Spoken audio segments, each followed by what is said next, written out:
trying to get an answer out of Representative Kiffmeyer is very, very hard. She's skilled at evading questions about it, or she'll say that, well, the legislature can come back in 2013 and fix it, but the language doesn't say that.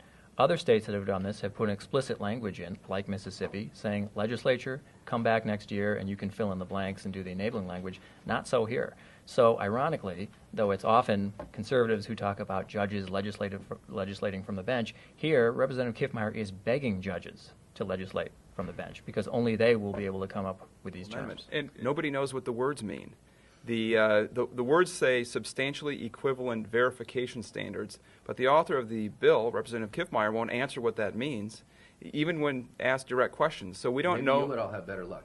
That would be a great question to ask. Maybe Mary can do it at Almanac at the Capitol. Just have Mary on and see if she'll answer any questions about the photo ID amendment.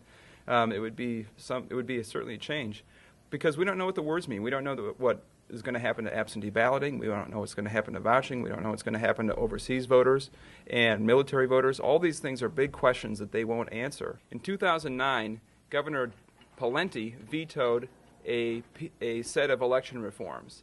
And instead of running and whining to the voters and saying, the governor vetoed our bill, we need to have the voters fix it for us, instead of running and proposing a constitutional amendment, we actually sat down with Republicans, we worked with the administration, and we got the job done. And we passed virtually the same bill the next year, but it took hard work. If election reform is an important priority, it takes hard work rather than jumping aside from the principle of compromise, the principle of bipartisanship that underlies all election reforms. And instead, we are focusing on a constitutional amendment that has nothing to do with the big priorities of the people of Minnesota. Does anyone around here remember when amending the Constitution used to be a big deal? I do, and I haven't even been around here that long. We now have 2 years in a row proposed amendments to the Constitution that don't belong in the Constitution. And we're seeing a kind of trivialization of the process here. And the reason we know that amending the Constitution is a big deal is that when we put something in the Constitution, we're writing with permanent ink.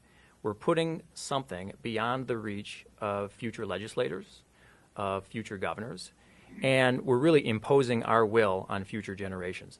Here we are again with all the issues to pick and choose. The Republicans are back with another constitutional amendment. All I can think of is that we can all sense the deja vu.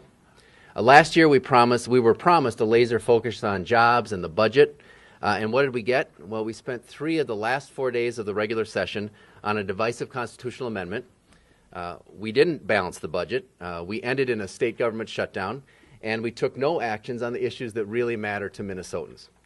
This year we were again promised a laser focus on jobs and the economy.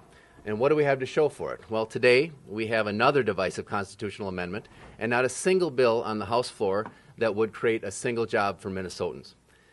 I guess it's time for Minnesotans to come to grips with this cold, hard fact. The Republicans are out of touch with your priorities. Instead, they're focused on an extreme constitutional amendment agenda. And if you doubt that Minnesota Republicans are out of touch, I would invite anyone to go down on any street corner in the state of Minnesota and ask the people, the first 100 people walking by, what are the most important issues on their mind. And I bet you might hear a lot about jobs and the economy. I bet you might hear a lot about schools and how we're funding our schools. I bet you'd hear a lot about rising property taxes and tuition and health care costs. But what you won't hear is any discussion, I believe, about constitutional amendments, and particularly, you're not going to hear someone coming up to you and saying, we absolutely have to get this voter ID amendment passed.